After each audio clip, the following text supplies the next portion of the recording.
Hey everybody, welcome back to the podcast and to this very special celebratory Ask Me Anything Q&A episode. So thank you so much for all of you who have sent me questions over. I've got quite a lot to get through. So I've been really looking forward to getting into this. There's a good mixture of some I've read, some I've kind of left as a bit of a surprise.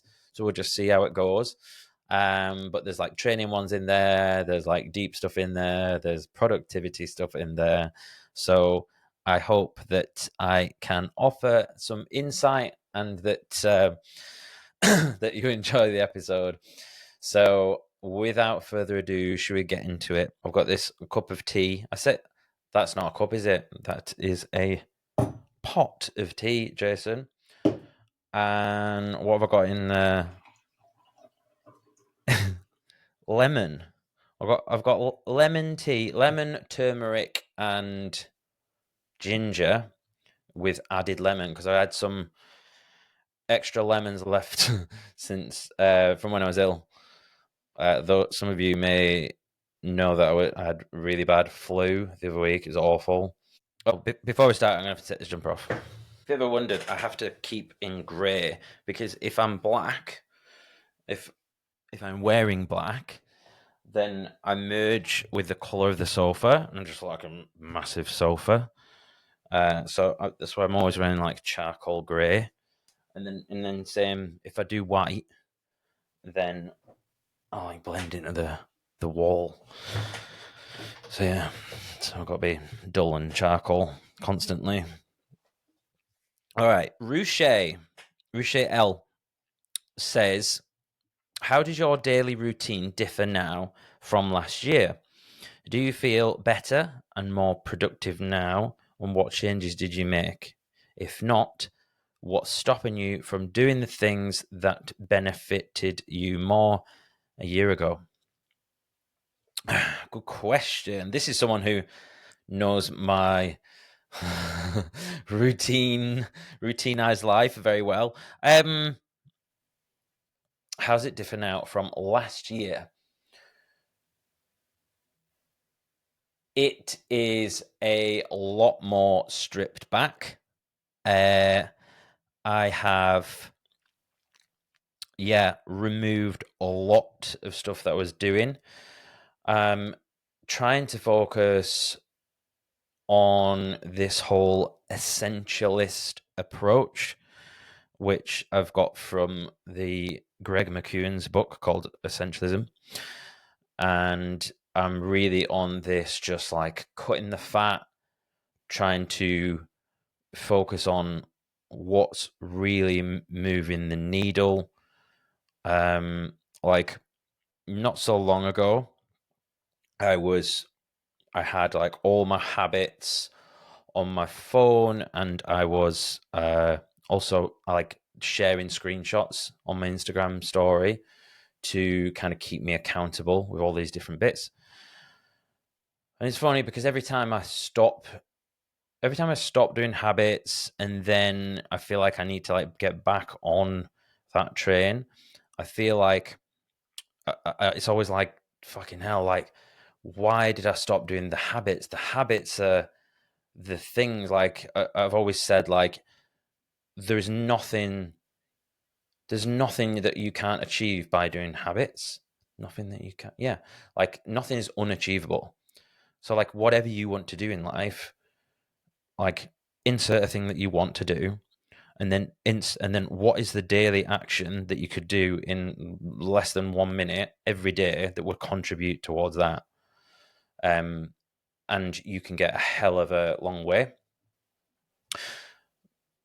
So I do believe in that, but also it can become this dopamine seeking. Okay, I'll tick off this thing, and then I'll check my email, and then I'll do the dishes, and I'll do this. And Chris Williamson talked about the productivity rain dance, which is I need to do all these things. I need to do my meditation. I still do my meditation at the start of the day, but I need to do all these things before I get the job done, before I go and do the task. And it's like, well, what is the most important thing? What is the goal? If the goal is this other thing over here, then surely it's more important just to focus on that thing and then see like if you can do some of the other stuff.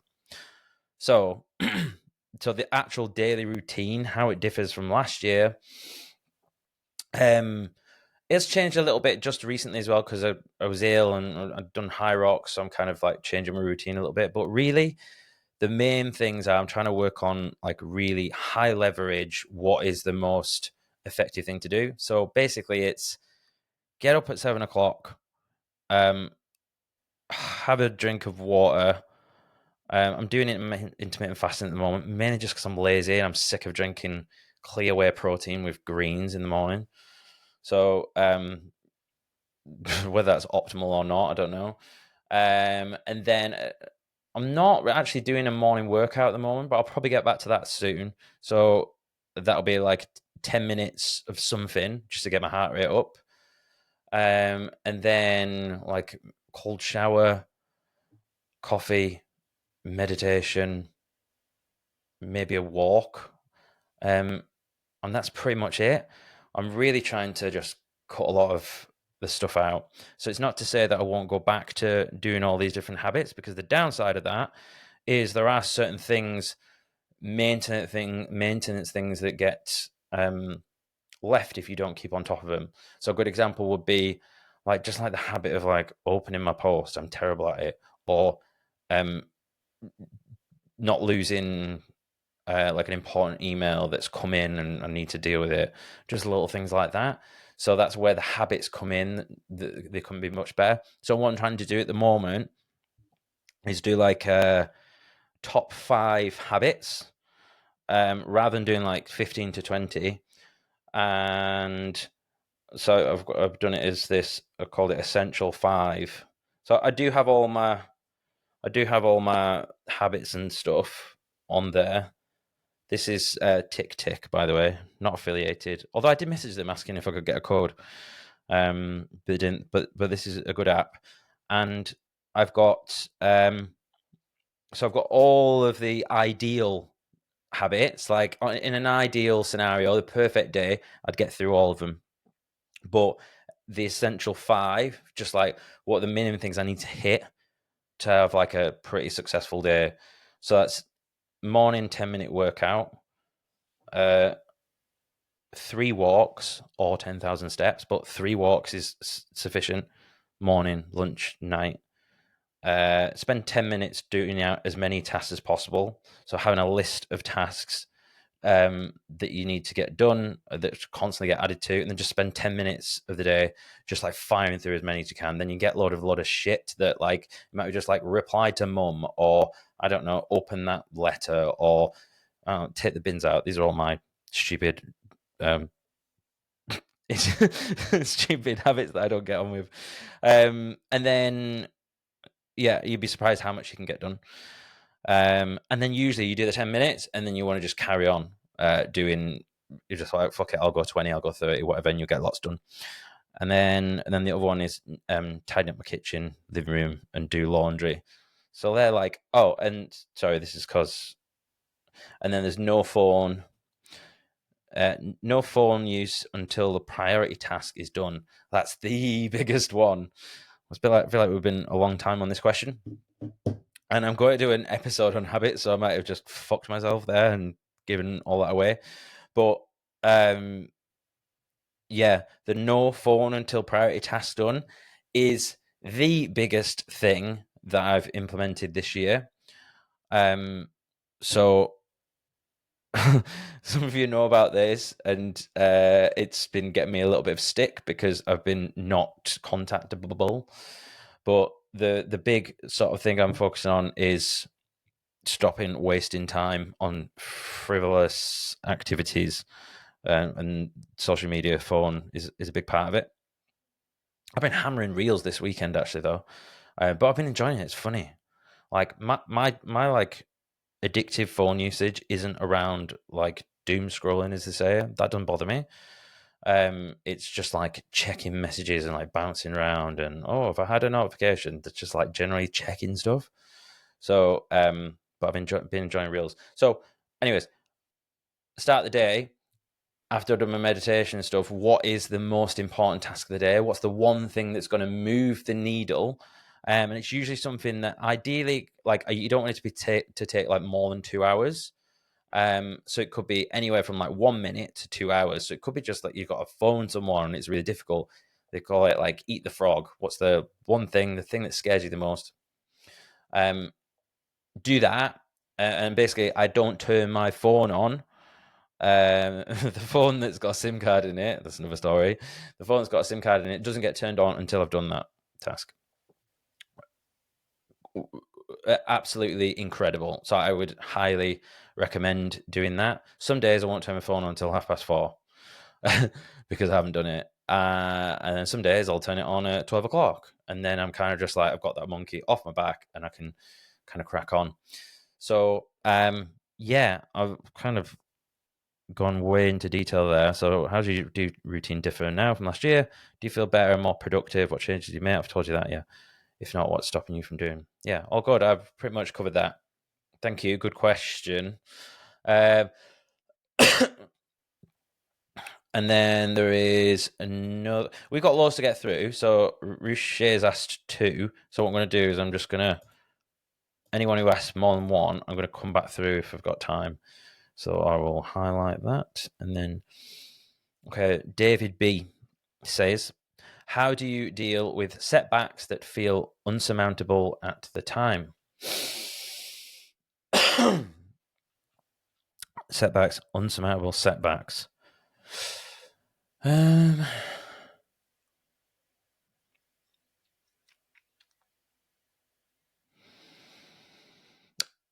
Yeah, get some perspective, I guess, would be the thing. Like, get away from whatever the thing is, get some space on it, get like a wider view. And that would be done via like going for a walk. So if I had a setback, I'd be like, okay, difficult thing. That needs like some creative thinking around how it's going to be the best way to solve or deal with this. Therefore, I need to get outside, take myself away from the issue, and just kind of let my mind wander, and it will come up with stuff. So go for a walk, take a pen and paper in my pocket, or take my phone without the SIM card in, and just have the like voice recorder thing. Go for a walk, make some notes, come back, get it dealt with. And then, the second one there. So I'm gonna leave that one. Laura E says, best tool for stress relief. Best tool. Are you thinking like, you mean like an app or like an actual like thing, activity? Stress relief. It's kind of similar to the last one. Like a walk is good, but if I feel stressed, so if I feel like frazzled, the gym is good, I guess. But actually, if it's in the middle of my day or something, yoga nidra. Search yoga nidra on YouTube. Ali Boythroyd is one that's very popular. I heard about this first on Andrew Huberman Lab podcast, and it's basically an ancient form of it's essentially like a body scan meditation kind of mindfulness thing that you do lying down, and it's cool because if you fall asleep, it doesn't matter. Most of the time I fall asleep. So yeah, if I was like feeling really overwhelmed, I'd just maybe go to lie down for like 10-15 minutes, pull a blanket over my head if it's in the middle of the day, stick my headphones on, 10-15 minutes, maybe nod off for like 5 minutes, come out of it feeling really good. So yeah, massively recommend that. Good grammar. Is that grammar? Good wording. So yeah, do that. Lindsay G.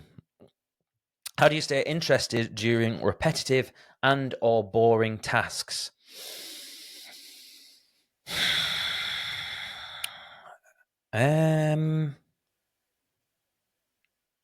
Honestly, at the moment,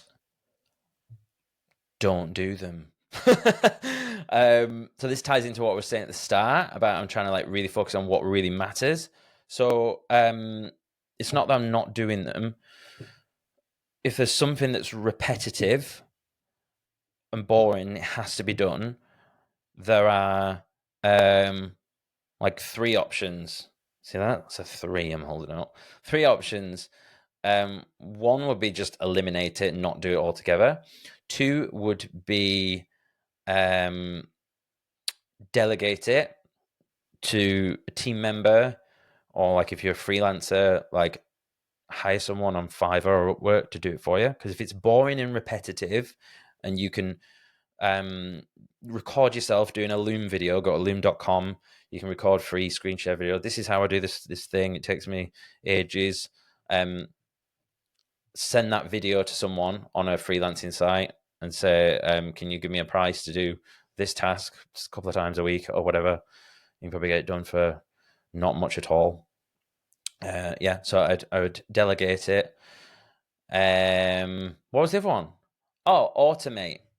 So I'd probably automate first, actually. So no, automation in the middle. So yeah, I'd find a way to automate the task. And you could use a tool called Zapier, Zapier, and there's some other ones. You could use ChatGPT. How can I automate this task? Give me some steps. Yeah. Good luck with your boring tasks. Right. Kelly M. Are you fucking hell? Are you driven or being dragged? Are you driven or being dragged? I feel like a bit of a mix. So this, for anyone who's kind of not got the context around, like it's like for I guess for doing stuff, podcasts, trying to achieve stuff. Am I driven internally from like a positive thing, or is it being dragged because I've got no choice? Don't think I'm being patronizing there. I'm also kind of talking it out for myself. So I think anyone who wants to achieve things in life probably has like this huge insecurity that they're not good enough. So there's definitely that. And am I driven? I'd say a bit of both, but probably dragged. Because if I don't do the things that I'm trying to do, what does that mean? That means I feel like I'm basically not good enough. No one will love me. No one will love my children, and I'll die a lonely old man. So, crack on with the podcast and lift weights. Good one. Thank you, Kelly. Ben R. If you could only do one exercise per body part for life, what would you pick? Chest, back, shoulders, arms, quads, hamstrings, calves, glutes, core. One exercise per body part. So is this like a bodybuilder thing? I guess. So I'm just going to go with what I would do. Okay, one body part. And the good thing is we can switch up like the cadence and the number of reps. So you'll be able to get like strength, endurance, or different adaptations. So chest, bench press, You can't not have a bench press, can you? Probably not the, like, if you wanted to get like a massive chest, I would bench press probably isn't the greatest, but in terms of like building strength, it's like so cool and it's just fun. Lads love a bench, don't they? Back would be I really like a pendlay row. So that's where basically if you so get a couple of dumbbells and then like hinge forward, and you basically like pretty much, well, let's say like you put the dumbbells like on the floor, so you're like in basically 90 degrees, and then yeah, you row. And I like to do one where it's like you like, I call it like an alternating pendlay row. So I go from like a wide grip, and then I go to a neutral grip because the neutral is like a little bit more mid back, and the wide grip is like the upper. So I know that's only really hitting your upper back, but all lads want wider shoulders, and apparently all women want guys with what do they call it? The golden ratio, or whatever, smaller hips to shoulder ratio. So yeah, always trying to look like a Dorito. Shoulders. So I feel like most people would say lateral raises to get that side delt. I don't really do them. That's why I've got rubbish shoulders. But if there's only one for shoulders, that's like, I don't feel like it's a functional exercise. So I would want to be able to press above my head because that's like a more useful thing to have. But one that I do as well is again, it's like an alternating thing. So I would, oh, would I do that one? It would be either where you have like the dumbbells in front of you in like they call like a rack position, and then press it up, and then come down, and then on the second one, like hold it out in front of you. I'm not a coach, so I don't know the term, but it's just like trying to get like that front delt, side delt bit of both going on. However, having said that, actually, I love just like the kettlebell strict press, because like you end up in that rack position.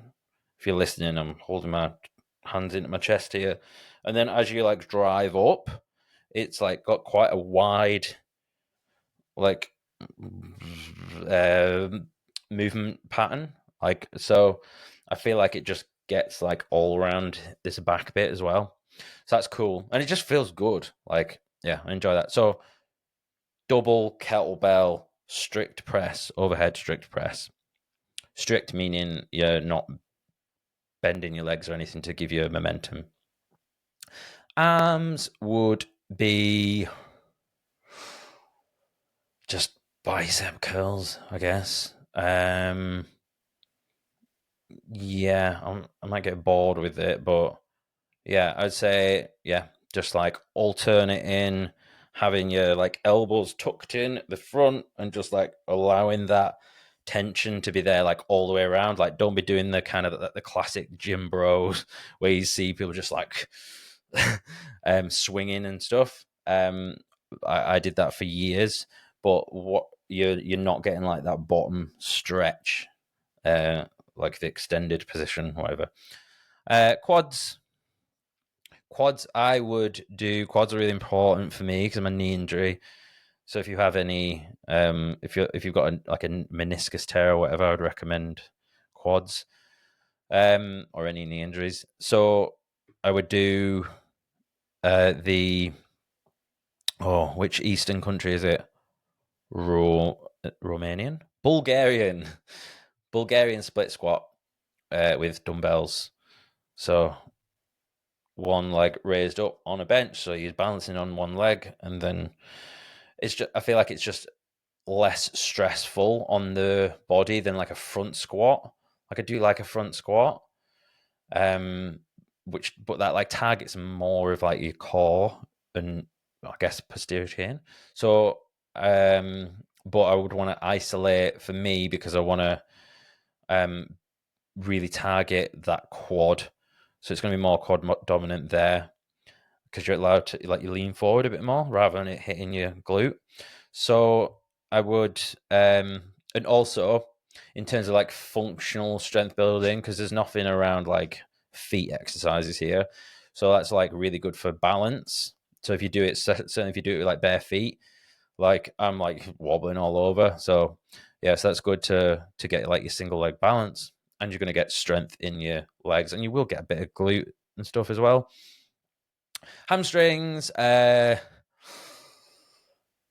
probably just a regular Romanian deadlift. I wouldn't do a single leg one, only cause, and I know what I just said before, like it's good to have the single leg one because of the balance and stuff. But I feel like for me, I find it so difficult doing the single leg ones. You could say that I should use that as a reason to want to do it. However, I very rarely get DOMs off doing single leg ones. But if I do like a regular, then I can get DOMs because I can overload the muscle that little bit more. So I would go like regular Romanian deadlift. And also you're getting like some lats and like a bit of glute in there, I think. PTs, S&C coaches, let me know if you disagree. And core. Probably don't do enough core, so I don't have abs. I think probably you hear everyone bashing on about hanging lateral raises. The best for hitting your abs. I used to say core, but core abs. So probably do that. Like plank's cool and all them sort of like more functional ones, but you're not getting like that stretch in the muscle. So if you hadn't like the whole like popping abs thing, because I feel like at some point I would like popping abs. So, yeah, like, yeah. Okay, we're done. Thank you, Ben. Good question. I love that.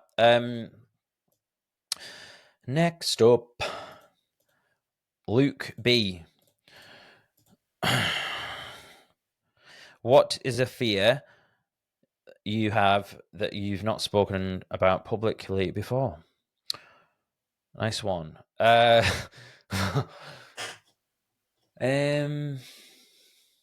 feel like I talk about more stuff. Oversharing, Jason. Fear. Give me a minute.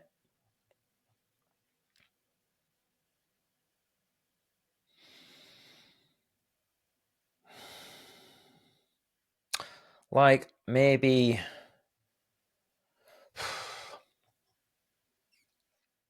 that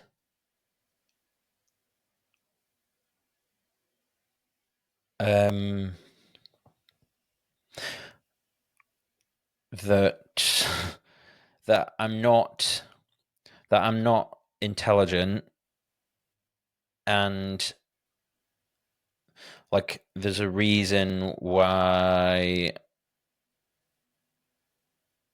I struggle with things because yeah, like you're not as smart as you think you are.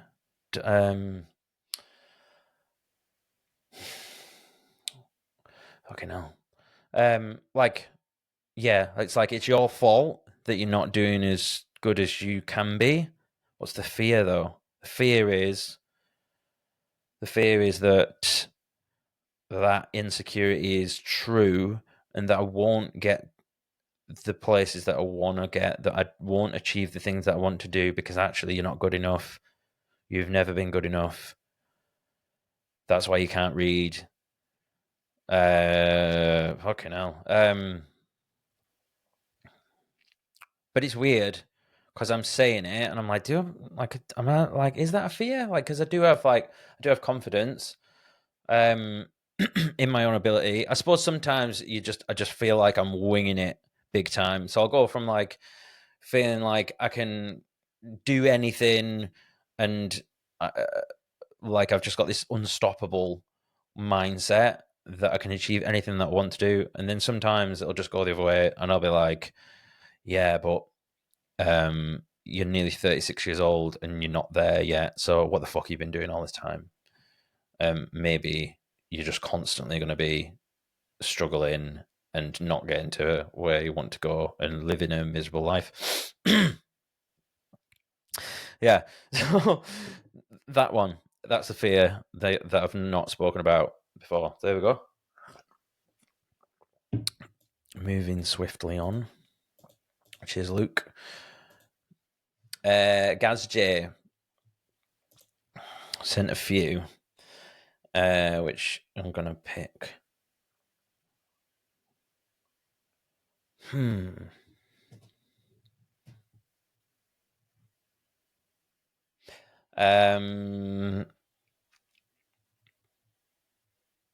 Okay. After 50 episodes, what's the best lesson that you've learnt? 50 episodes, what's the best lesson you've learned? I would say maybe I don't know if you're looking for this actual answer. Like, I wonder if you're wondering if from an episode or the lesson you've learned from doing 50 episodes. But I think there's someone else has asked a similar one, so I'll ask this version of it. So I would say,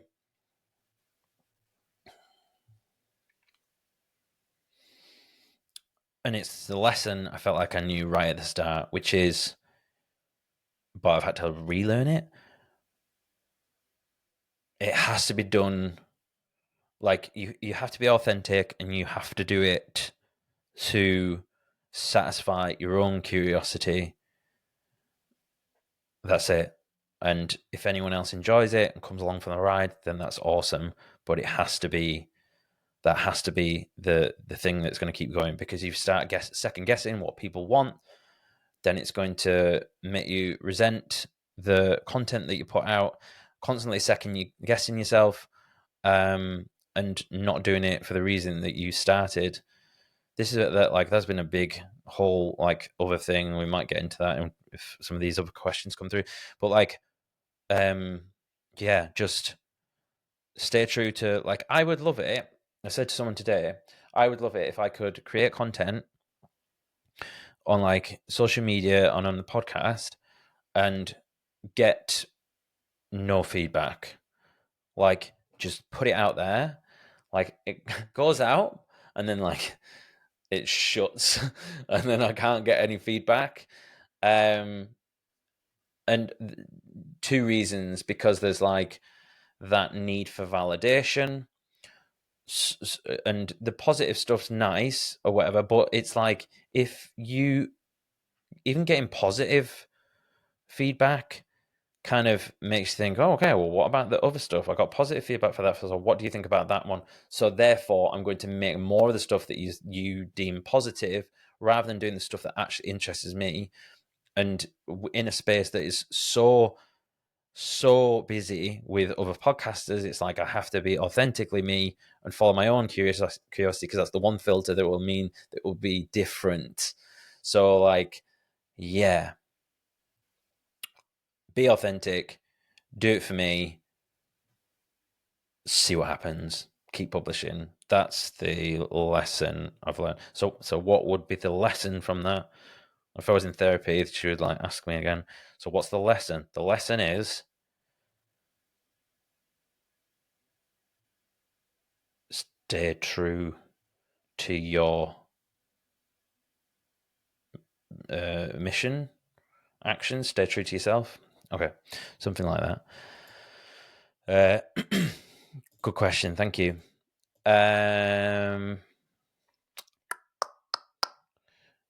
Joey W. Tell me your most poignant moment. When or did any moment cause overwhelm and why? Is that 2 questions? Most poignant moment, overwhelm. Can poignancy be like overwhelmed too? I don't know. I'm just going to stick with poignant, Joey. So, most poignant moment.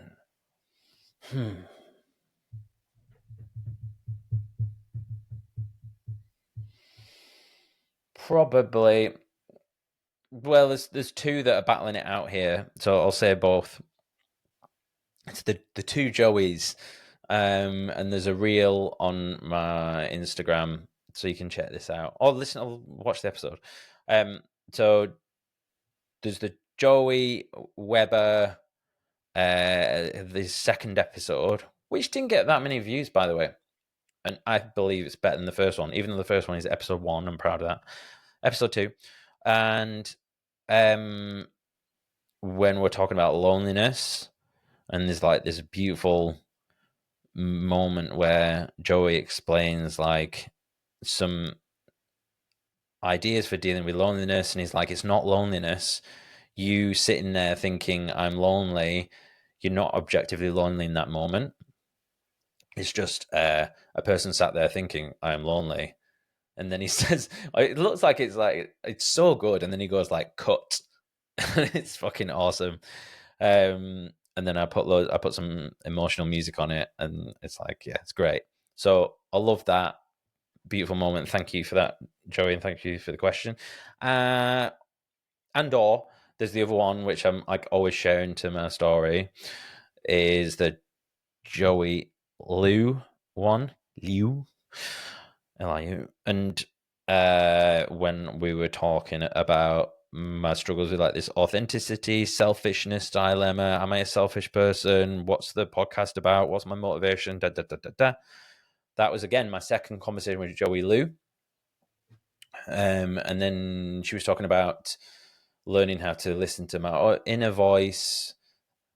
What happens when you start to trust your inner voice? What happens to that need for validation when you can trust your inner voice? You can then self-validate and then trust your own voice, and then you like send the other stuff back to its owner or whatever.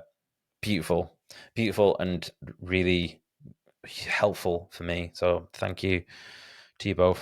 Send you love. Yeah, that's that one. Will D says, what steps do you think you need to take to be able to reach a sub 60 high rocks, and do you think yourself that it's possible? I love this question. Sub 60 high rocks. So for those who maybe not know, so I do high rocks. My last race, I did a 1 hour 12, so that's 72 minutes. I'm aiming for 70 minutes in a couple of in March in Glasgow. Sub 60 would be like you're very close to getting like World Championship qualification. So it's a big ask. Sub 60. Do I think it's possible? I think I could do it if I took loads of drugs. No, yeah, that, but I wouldn't do that. I don't think I would do that. If I ever did that, by the way, I would tell you. But I wouldn't mess about with that actually, because it can fuck around with your like sperm production, and our kids. So I would maybe once I've got like 2 or 3 kids in my 40s, and then I'd take a little bit of testosterone replacement or something. But yeah, I wouldn't be like doing anything else. So why am I talking about drugs? So do I think it's possible? Yes. And what would I do? So I actually do think it's possible. I would have to train more. I would have to sleep more. So I'd have to train. I would have to do double sessions, a couple of double sessions a week, which at the moment I don't have time for. I would have to.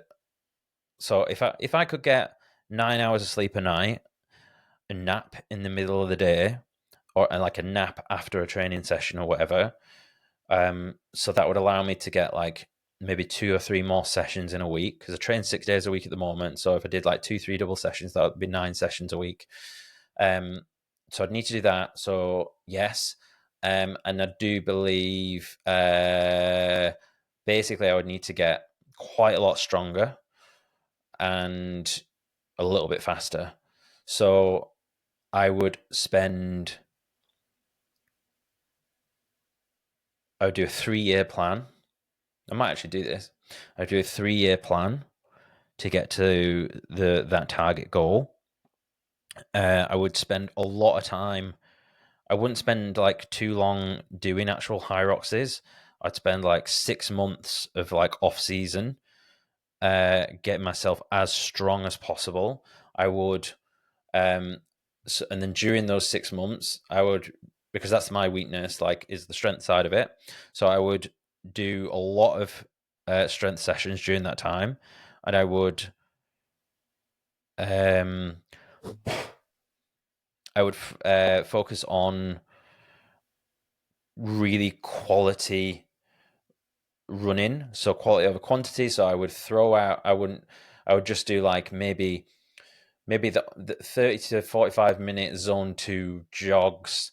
I would do most of my zone 2 zone 2 work on like ergs, so rowers, skis, because basically I want to lose as little muscle mass as possible, but I want to keep that speed up.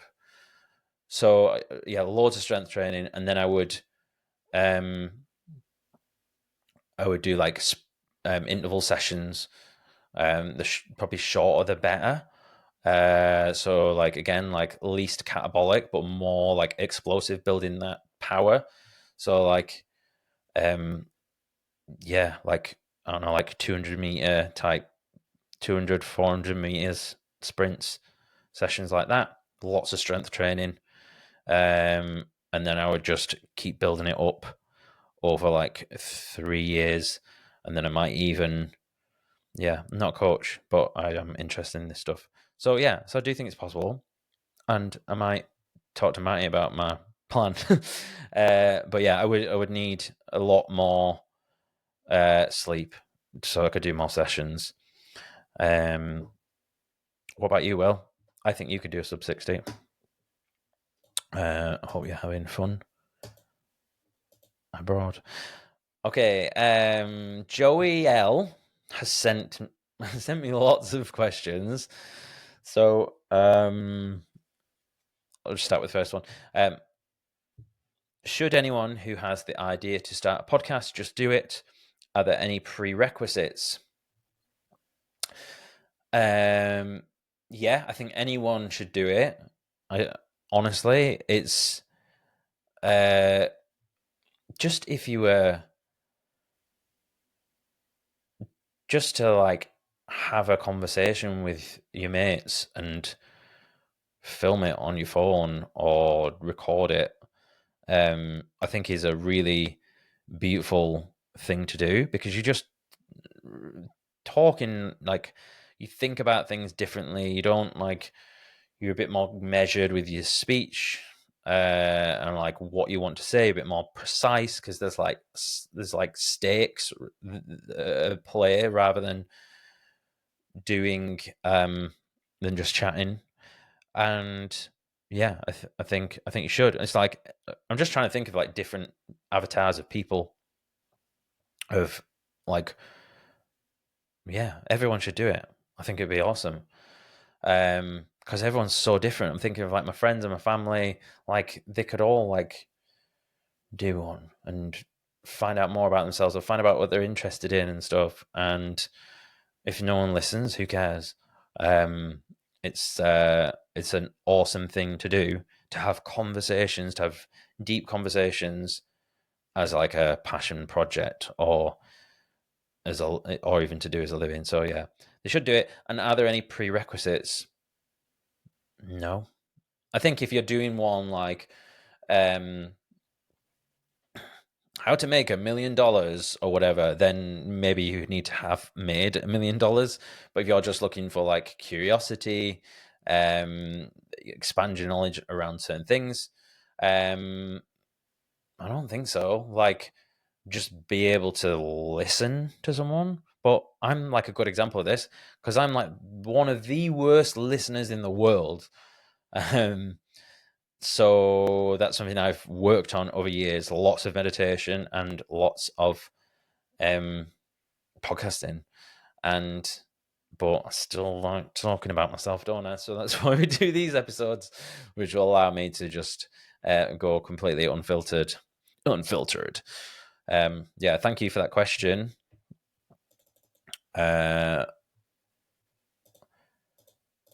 Okay, so Joy's done loads, so I'm going to do 2 of hers, and then I'll come back round. Who are you in episode 1? Who are you now? Sorry, who were you in episode 1? Who are you now? How are they the same? How are they different? Who was I in episode 1?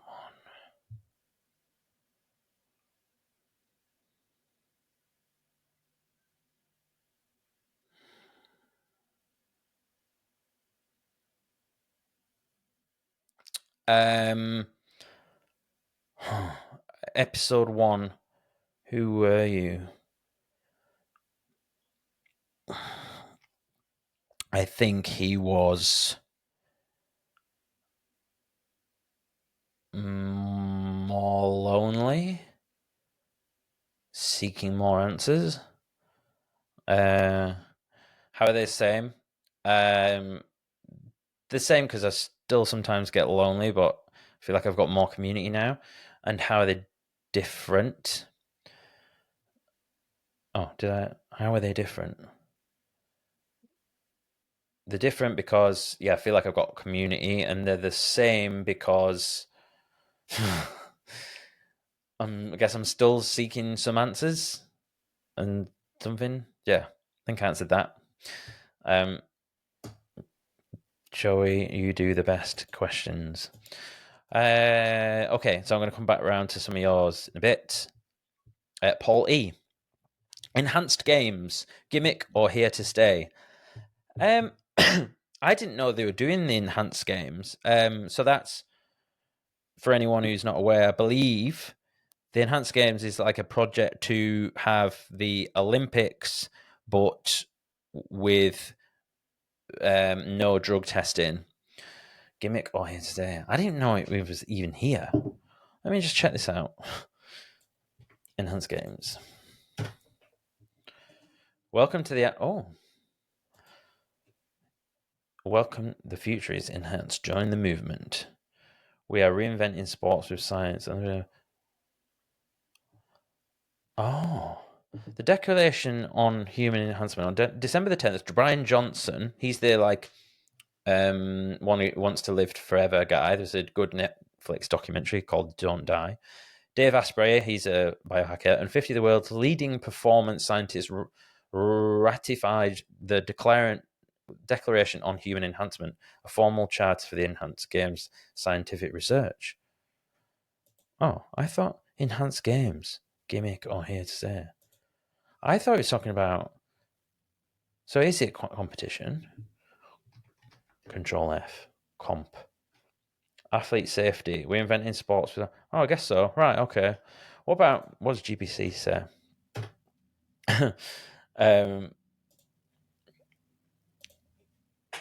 What are the enhanced games?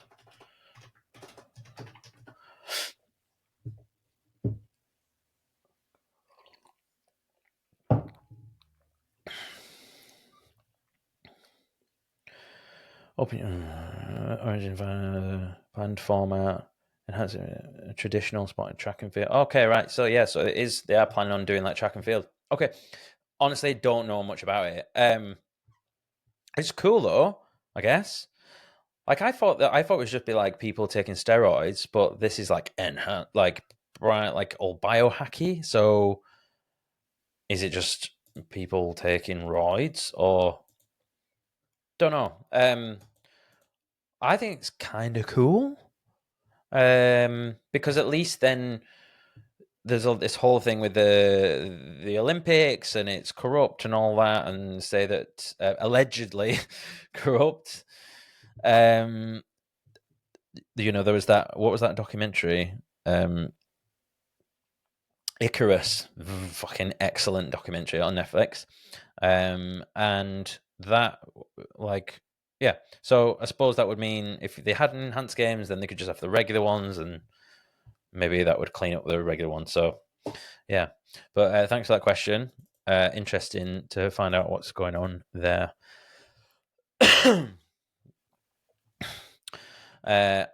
Andy A. The infamous Andy A. After completing an event or achieving a goal that you've been working towards, how do you limit the negative effects of the dopamine drop? Good question. Still working on it. So essentially, what we're talking about here is like after I do a high rocks, or it could be someone doing a world record that we might know, and anything that's got that big old dopamine spike. How do you limit that negative effects of the dopamine drop? Because I did High Rocks Manchester recently, and I really struggled. Like all the stuff that I did to negate that, like I'll try to have a massage booked. On the Monday, so I've got something to look forward to, something to relax. I'll go to the sauna, but even then, it is hard. I think certainly if you live on your own, like me, you're just kind of on your own, feeling all this this chemical imbalance because your body's trying to get to this homeostasis thing because you've had the dopamine. Honestly, it's hard.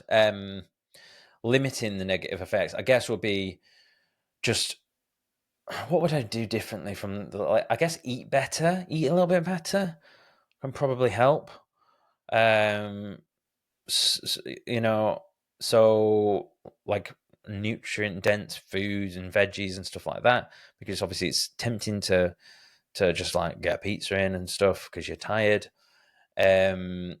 And lots of daytime, lots of sunlight. I did that as well last week, but I was so tired I couldn't even walking outside was just wiping me as well. So yeah, get loads. It's hard. It's hard.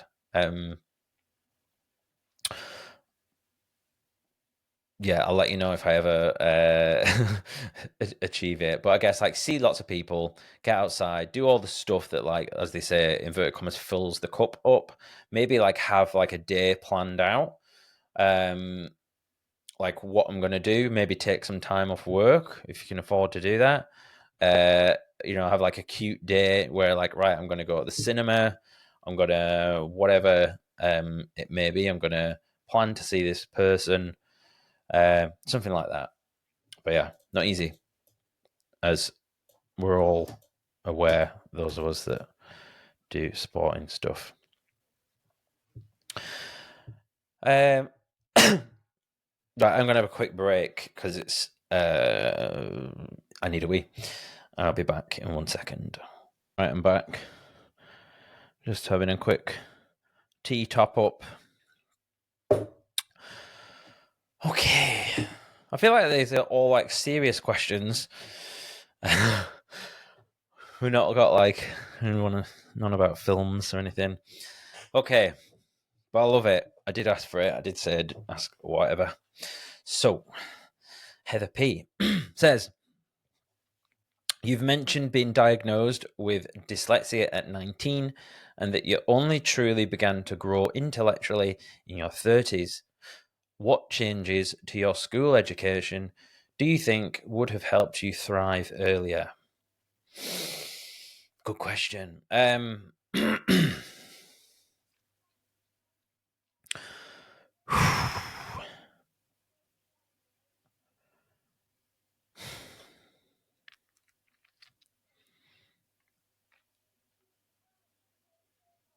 It's really hard. So yeah, because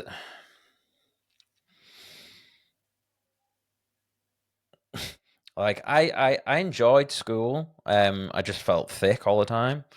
And I was like classic, distracted, um,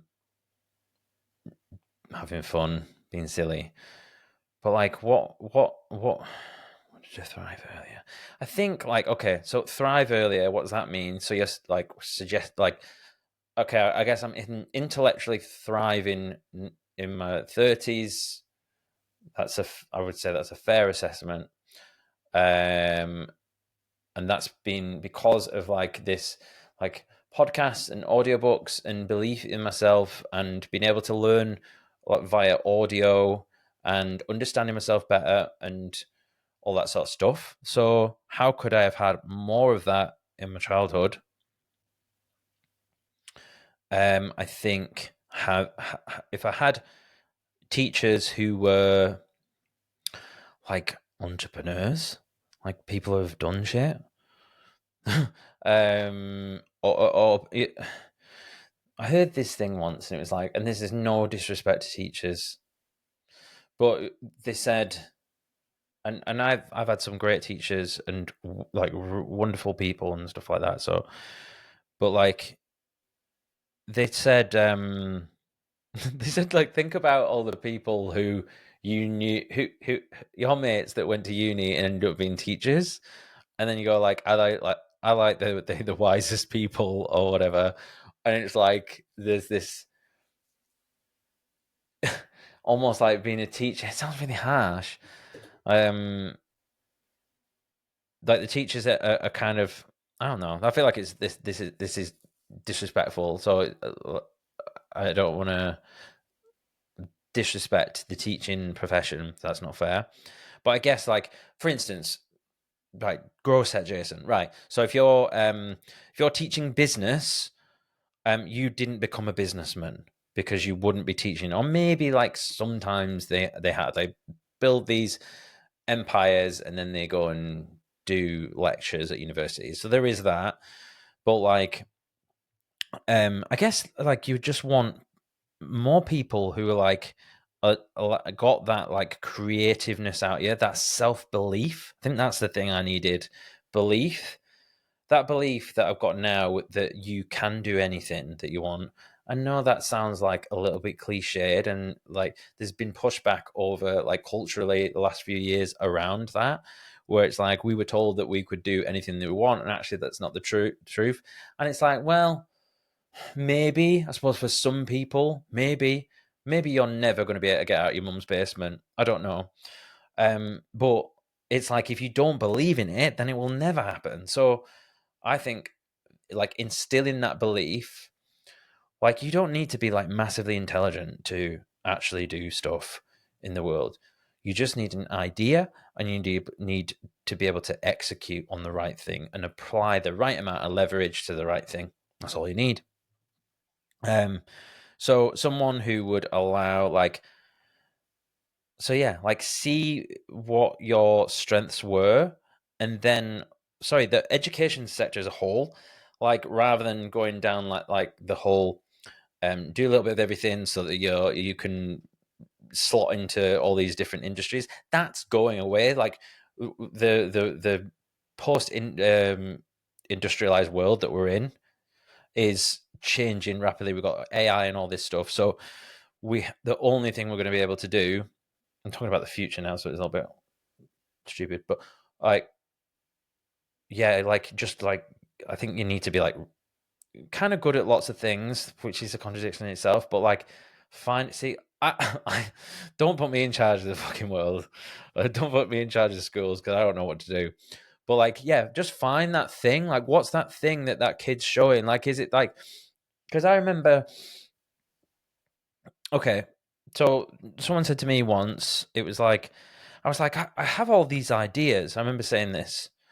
I have all these ideas and like and these things I want to do. And someone said, "Oh yeah, like it's nice to have ideas. Everyone has ideas, but like you don't do anything with them or something like that."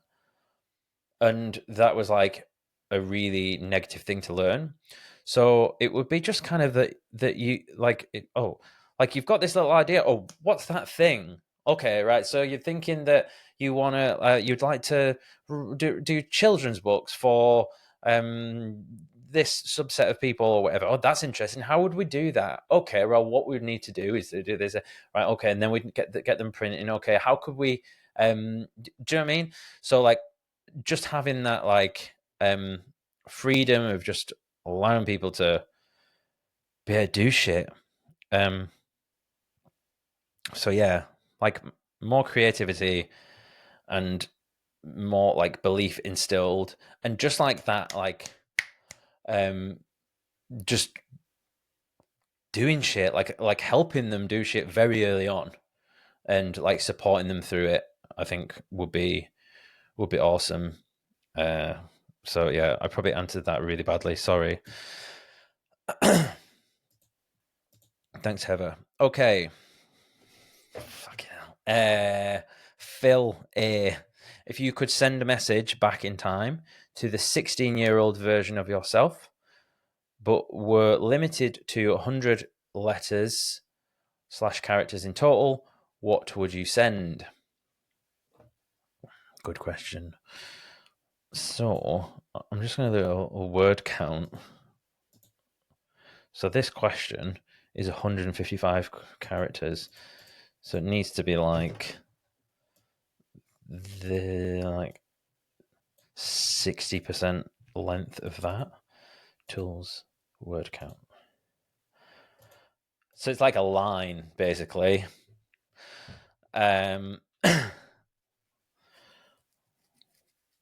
If I could send a message back in time to the 16-year version. Okay, 16. 16, what do I need to hear?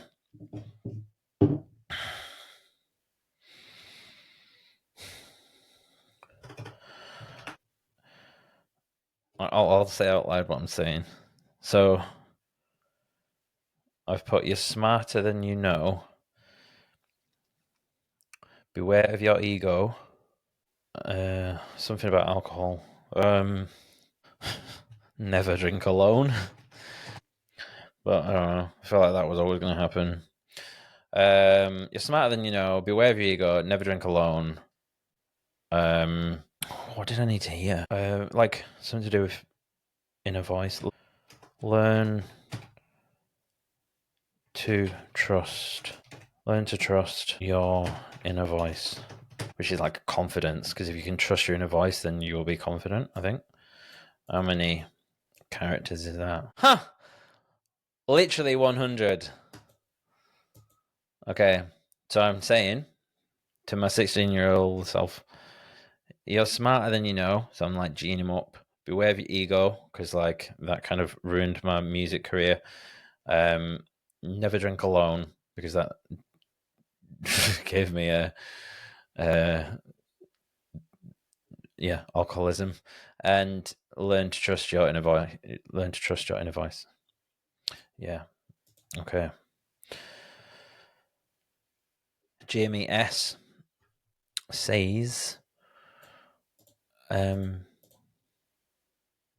what's the one habit you've adopted recently that's had the biggest positive impact on your life? I did actually mention that at the start, which is don't turn on your phone until you've done the most important task of the day. Thanks, Jamie.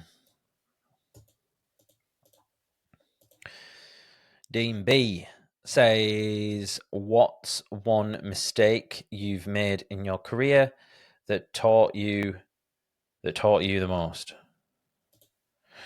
What's one mistake in your career? Or what did I learn from? Right, okay. That taught you mistake, career. Oof.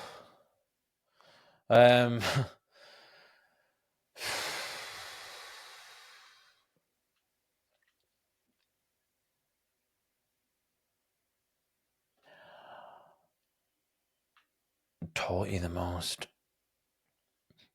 Never go into a business which is reliant upon physical footfall and needs stock inventory and capital to operate. That's it. Thanks, Dean. Ross D says, if you had to start all over again with nothing to your name, no money, no followers, no home, what would you do? Good question.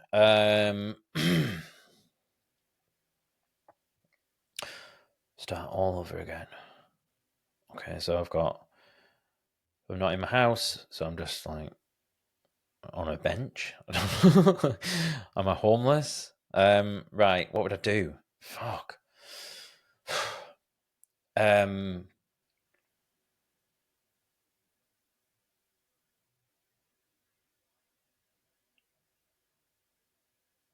Oh, what would I do?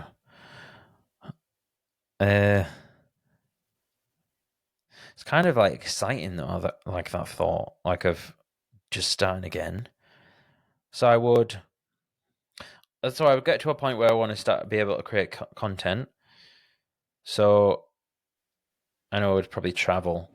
So I'd need to get a van and some podcasting equipment, and I'd travel around the globe on my van, interviewing people and playing music or something. But I would need to get some money in the first place to get that. So I would either somehow like make a deal with someone who had a van. But I would need money. Huh. I guess I would just like freelance for a bit. What would I do?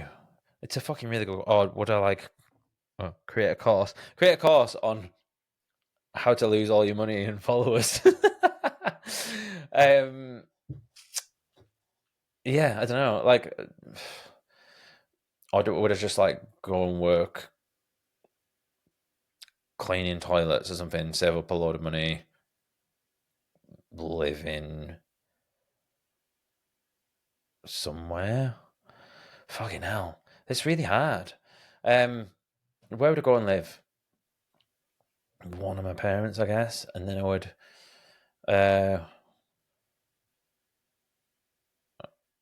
I would marketing consultancy. And I would charge a lot of money for it. Oh man, that's really hard. But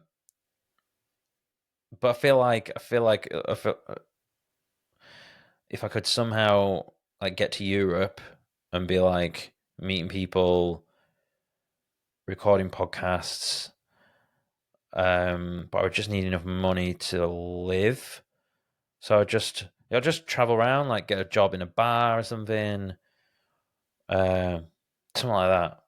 And I'd record myself doing it and yeah, kind of scary, like exciting but scary. But yeah, I would definitely be some type of content creation. Thank you, Ross. Megan L says, what's the biggest mental hurdle you've overcome and how did you get through it? Alcohol. Very toxic relationship with alcohol. How did I get through it? I started doing ice baths. Every time I fancied a drink, I would get into a cold bath, and then that would go. And there was lots of other things that I did as well, but that was kind of probably the biggest thing. And then once I got rid of that kind of urge, then everything got loads easier. Thank you for that question.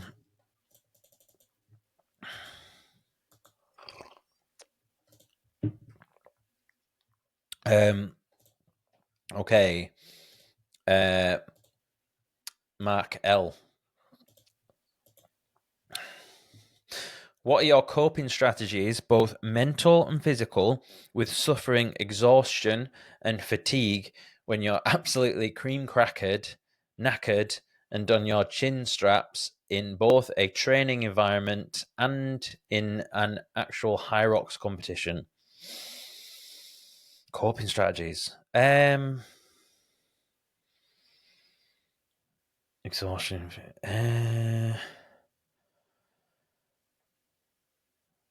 Coping strategies. I think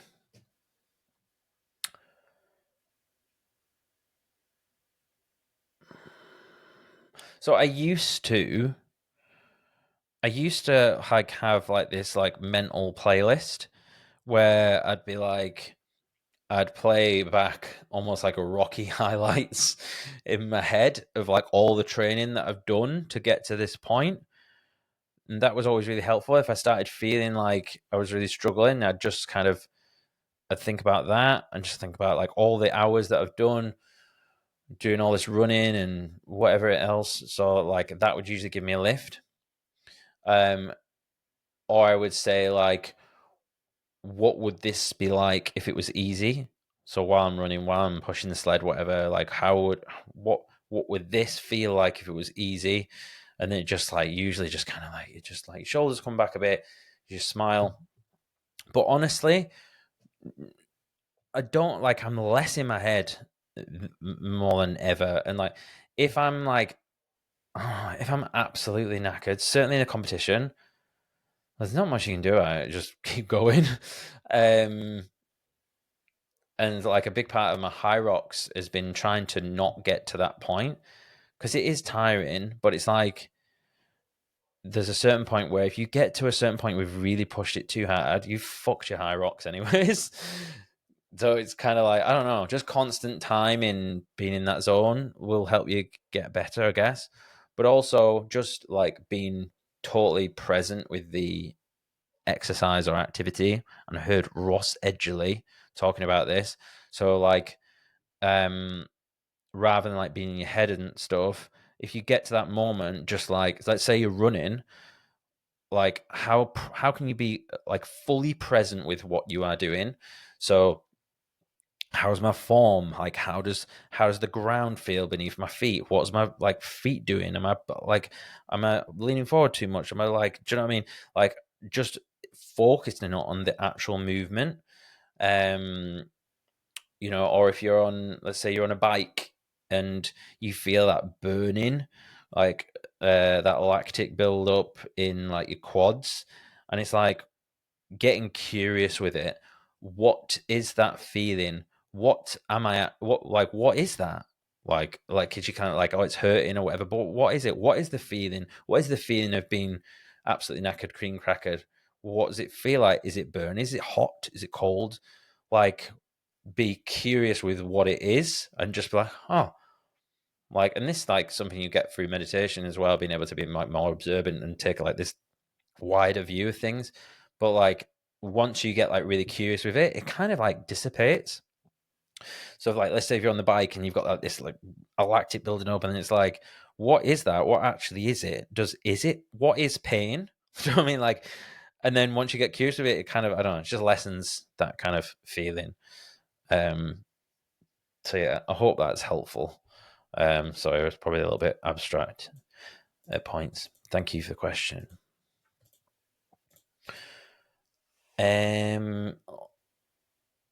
Liam W says, "Do you think you'll do another 50 episodes? If so, will it be on a certain theme?"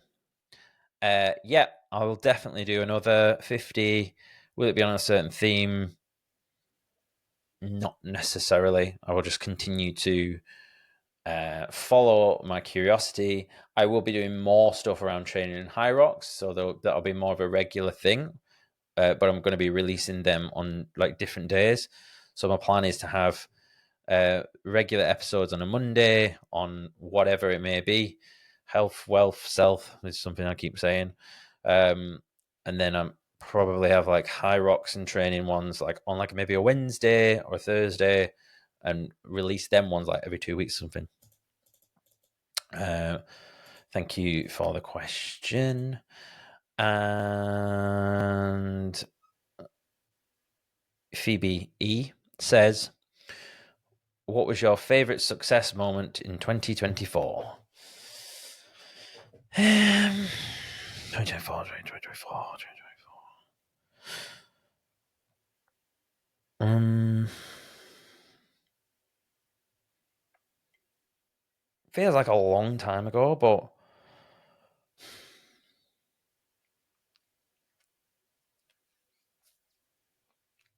I feel like High Rocks Manchester in 2024.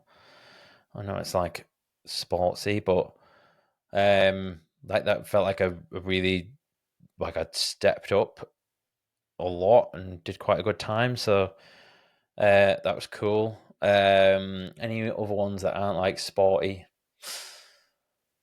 Successful moment.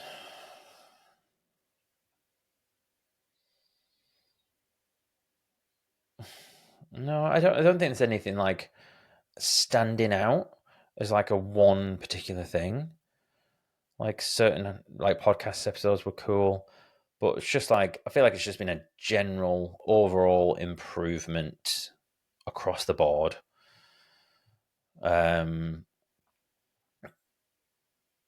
Yeah. So yeah, sorry, that's probably not a very good answer. Thank you for the question. And what time are we on? Right, there's one more here, but I'm gonna run that. Looks like a good question to end on. Right, so I'm gonna leave that one to the end, but I'm gonna go back up and look at some of these other ones.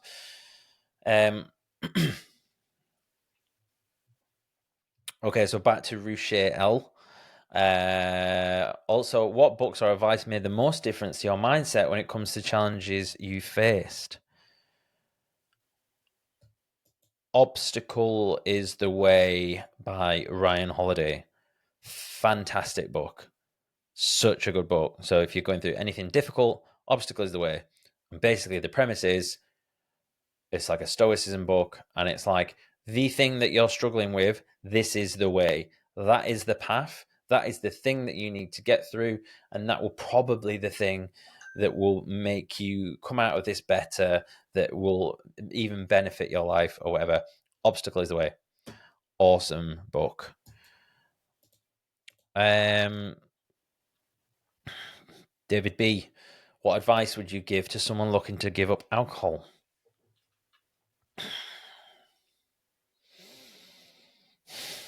Fucking hell. Depends.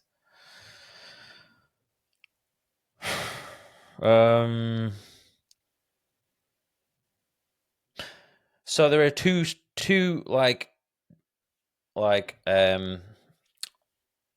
offshoots of this. I'm not a psychotherapist, but whatever. So there is like the psychology of it, like why you actually drink in the first place, and then there is the sorry, yeah, there's basically like there's like looking at the core issue. Why is it that you actually drink in the first place? So like therapy, I guess. And then there is the proactive, which would be more like something like cognitive behavioral therapy sort of approach, which is like what are the things that I need to do to actually put in place to stop me doing that, to get better habits and stuff like that. So the habit side, you could uh, read or listen to Atomic Habits by James Clear. Loads of stuff around habit building and breaking and quitting in there. So you've got like the practical side of it of like, all right, okay, I need to like stop hanging around with that person or not have wine in the house or whatever. But also, you probably need to look at both sides of it. So we've got like the practical stuff on top to like get you some quick wins, and then you have like, why do you actually drink? And that's like the big question. So it may be, so go to a licensed therapist I would recommend BetterHelp. They're very good.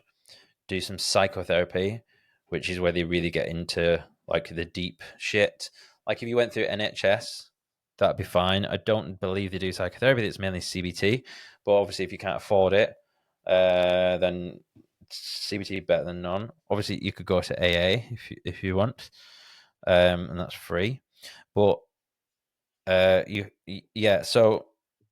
just want to find out like why it is that you're drinking, and like once you find that root cause, it may be like just finding that root cause. It might be able to like pull it out with a pair of pliers, and then it might heal up, like this metaphor, heal up, and then you might be okay, and then you might be able to have a little bit of a drink. I mean, you're saying give up alcohol, but yeah, you might be able to might even be able to have a drink at some point in the future. But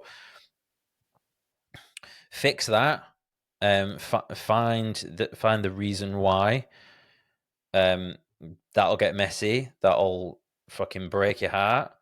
So do something that like that maybe, and then do something like some of these practical things. So all the like self-helpy stuff. Start journaling. Get your morning sunlight. Do ice baths. Do what I did. Like if you've got a craving, then so supplant the habit with something else. So if you have like a craving, then go for an ice bath. Or like a Friday night, if you get the trigger to like go drinking. Like Friday nights, like normally when you go out, I used to get this like not that long ago. Friday night would be this like weird feeling in my stomach because it's just so ingrained. It was like Friday night would be like you'd go out or you'd go and get a bottle of wine from the shop and like have a takeaway or something like that. So if you have like that trigger, you just need to find something else that you do. So actually for me, on Friday nights, that's when I joined Nuffield in Barrow, basically going to the sauna. So I started going to the sauna. So Friday night was like sauna night, and then I've replaced the thing and going and talking to other sad people who don't go out drinking. Stop that negative self-talk, Jason. I'm not sad. I actually don't believe that. So that's funny though. Like you got to watch that stuff, by the way. Like that's a little bit that creeps in from time to time. But actually, I don't believe that anymore. Like that is an old belief that is still like lingering around. Like, oh, you're a sad bastard because you don't go out or whatever. Fuck that. I do go out every now and then. I have loads of fun, but I don't drink. So yeah. So yeah, but good luck with that, and I hope you're okay, and I hope you're looking to do it from a positive like place, and it's not like ruining. I mean, I'm not suggesting that. Yeah. Anyhow, but if you need help with that or whatever, feel free to reach out, or whoever. I hope it helps whoever you have in mind. Lindsay G. What do you think is the most important skill to have in 2025 and beyond? This is good. So, terrifying prospect of like what's going to be happening in the next 10 to 20, well, 5 to 10 years. Like, I'm really positive. Like, I'm excited about it, but it is also terrifying. So it would be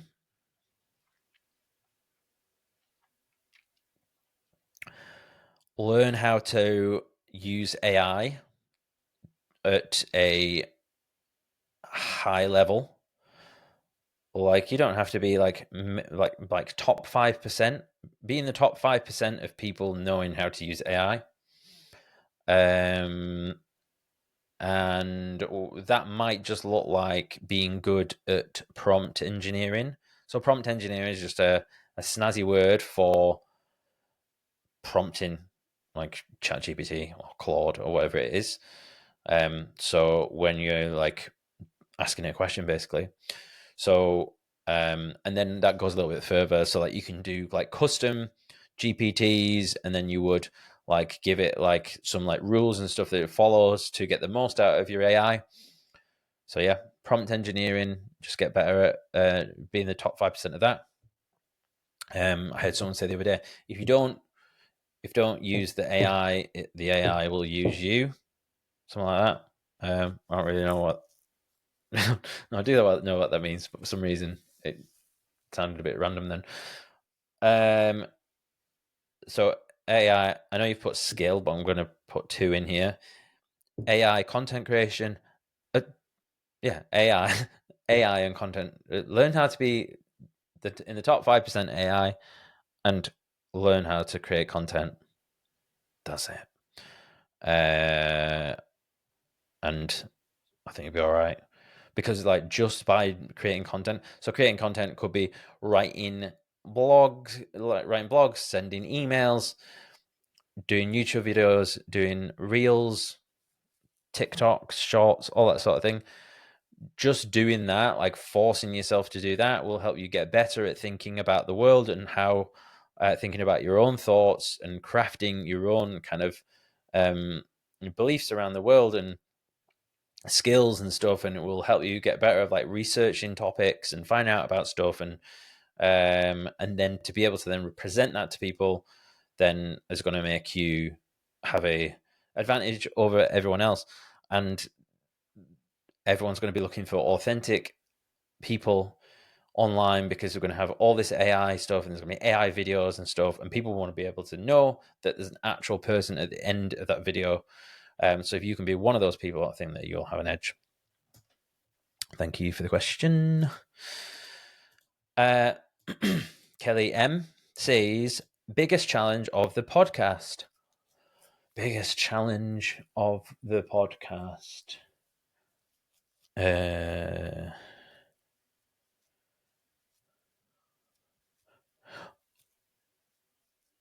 Unsolicited feedback.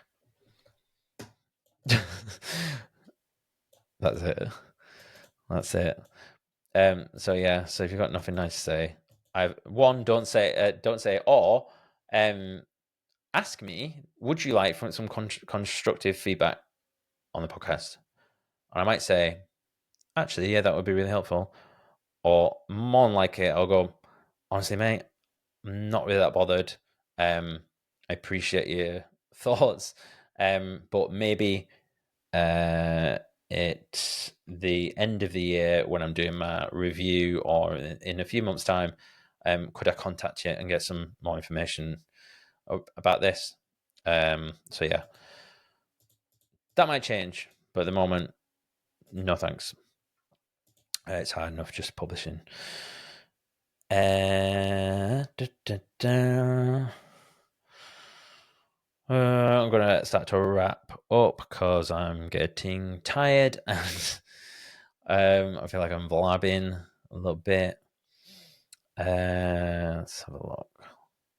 Joey L, let's look at some more of these questions. What moment made you feel like you were doing exactly what you are meant to do?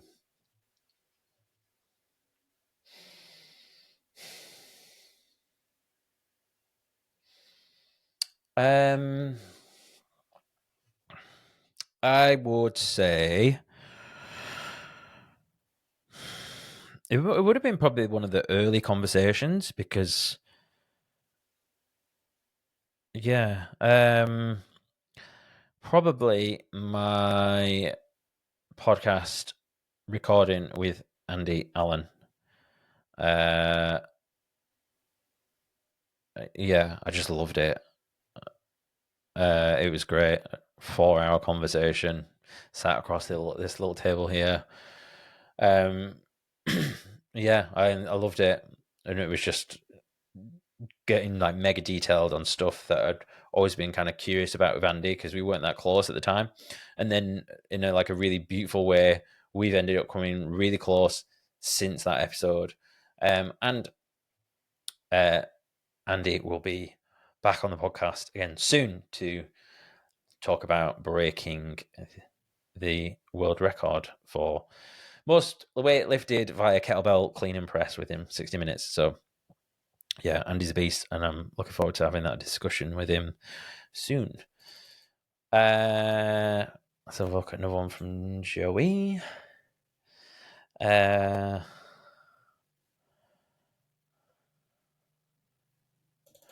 What's the biggest shift in yourself since last year? What catalyzed and nurtured that shift?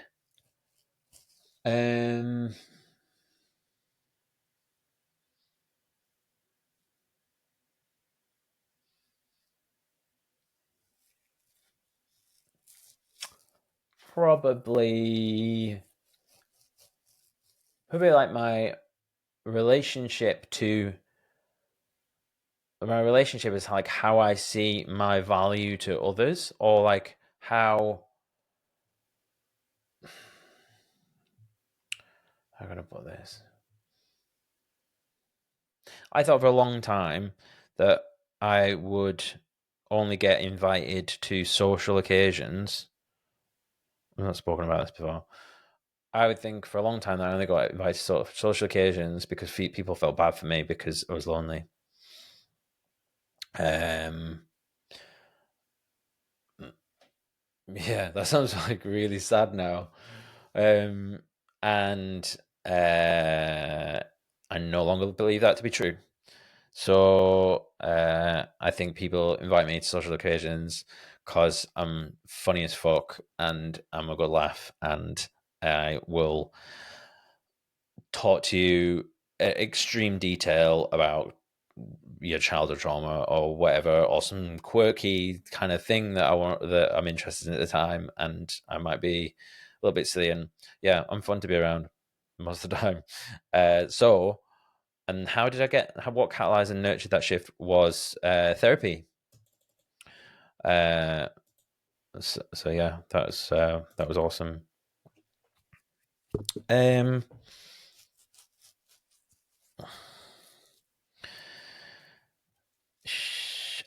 is another one from Joey. There's loads here, so I'm just going to go through a few.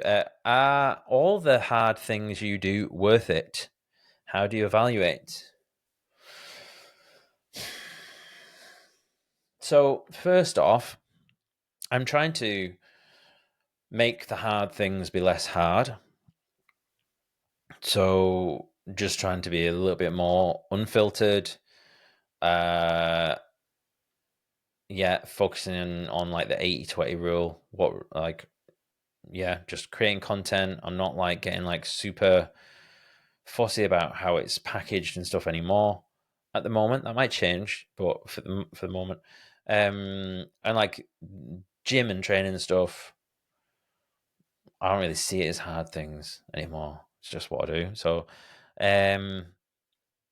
but I suppose like this is Sunday evening, and then I'm working on the podcast, and after this, because this is going out tomorrow, after this I'll do a little bit of editing and stuff. So there's work to do, and I could be watching Lord of the Rings downstairs and eating food, but I'm not. So are they worth it? How do you evaluate it? I think so.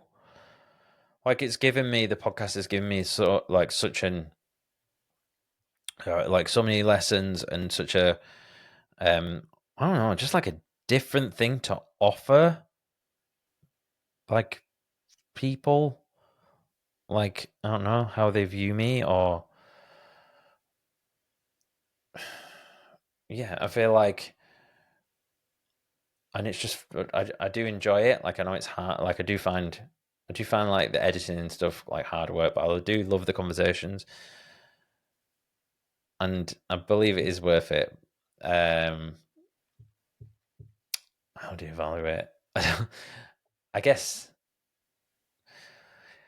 Oh, it's a hard question. I guess I just when I'm doing my 6-week reviews and stuff, I evaluate. And is this part of the journey? Is this part of the goal? Yeah, it is. Therefore, we keep going. I think that's it. Okay, let's have a look. Which other ones we got here? I might start to close now. I'll do one more from Joey, and then I'll do this last one that I saw. What's the hardest thing about goal setting in public? So she actually sent this to me when I was publishing a lot of this stuff around goal setting, and I've stopped doing it now. Not because I'm bothered about people knowing, but because I just want less distractions. So, the hardest thing probably was just like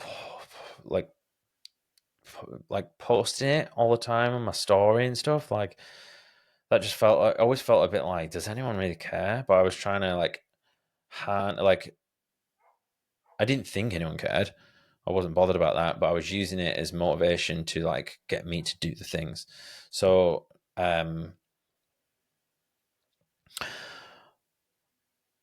yeah.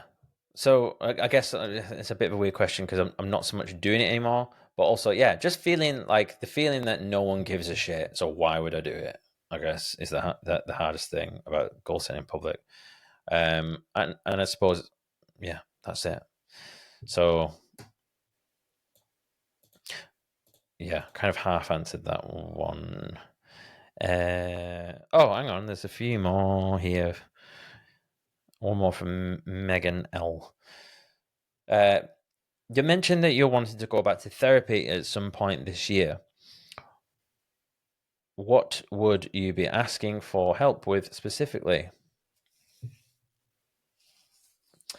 Uh, um, what would I be asking for help with? I think it would probably be. I'd probably be just looking for like stuff that I'm not spotting. So, like, I remember the last time I went to therapy, there wasn't. I was just kind of like, oh, like I just wanted to like talk and just see if they spotted anything, and so it's kind of similar, but maybe no. I'll tell you what. Tell you what I would use. It would like tie into this like selfishness thing. So I feel like since I've kind of changed my approach in the last few years from being, I would say, much more kind of, I don't know if I would say sensitive, but like I was much less kind of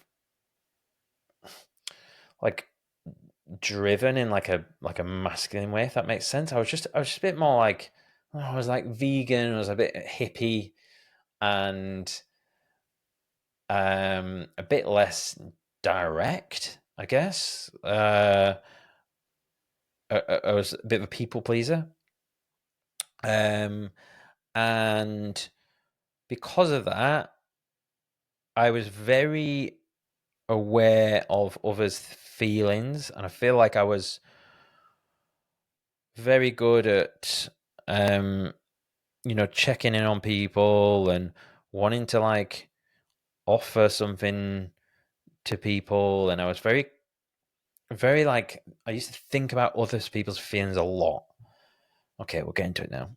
We'll get into it. So I used to think about other people's feelings a lot, and as I've moved into this more like goal setting, trying to achieve things, fed up with how my life is, wanting to get shit done, working pretty hard, 6 to 6.5 days a week. The one side effect to that I feel like is maybe I don't have enough time for people anymore.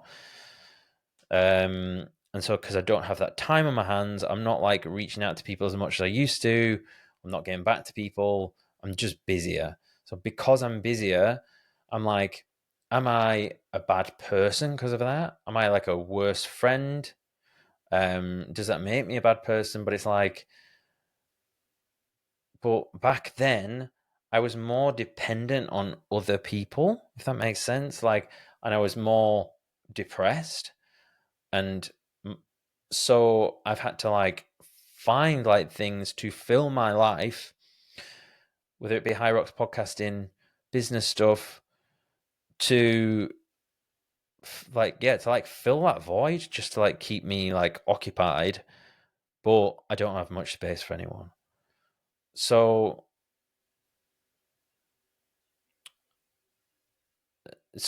but then sometimes I feel like am I a less of a good person because I'm not thinking about others as much as I used to be.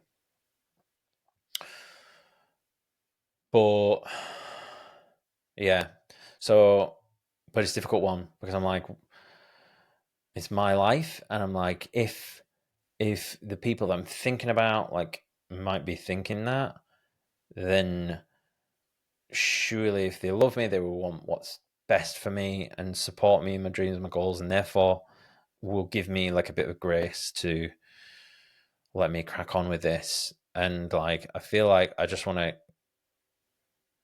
might have a few years of just like grafting hard and doing this stuff, and then maybe I'll have a bit more time um after that.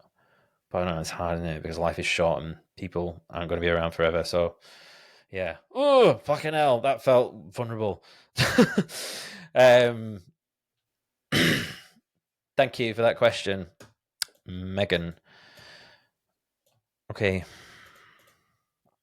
Last one. Last one, because I thought this one looked like a good one, from Fiona B. She says, what legacy do you want to leave behind?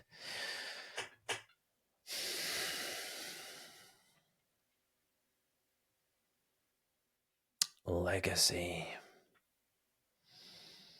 I think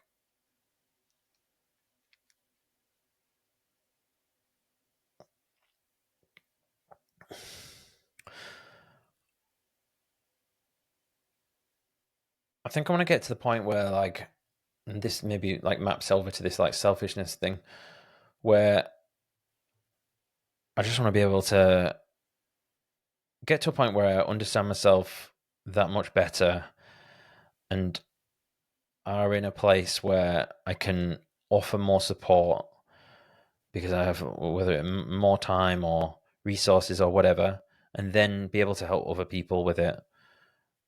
So I want to leave a legacy of like positive, like lessons and like a legacy for like my family, like, you know, a good financial situation um for them to have like a good life, my kids to have a nice life, and um yeah, just legacy. Yeah. Okay, now. Yeah, just have like left behind like a body of work which, you know, has been able to help people and me along the way. I don't know. I feel like because I know I'm saying that my motivation is for the podcast to find stuff that helps my curiosity. But I feel like if I go down that route, like I will help other people. Um, like I heard Alain de Botton talking about this recently, and School of Life YouTube channel, and like huge success in like self-help and stuff. And he basically said that's all he was doing, was trying to like find out for himself and then leaving something behind. So I think that would be it. But it needs to be just wholly positive for the world and the whatever community I have around me. Yeah. Okay. Thank you, Fiona. Thank you for the question. Thank you, everyone, for sending those through. And yeah, I'm really happy to have got to this like 50 episode milestone. I think this will be 52. And yeah, a lot of conversations, and I feel like this year, like in terms of the podcasting, hasn't really got going yet. I've not actually done that many interviews into because some of them were recording December and stuff. So yeah, so I'm looking forward to it. Need to book more guests. Actually, I don't have that many guests booked, but lo and behold, worry not. I will definitely get some people on. So I'm looking forward to seeing how we get on there.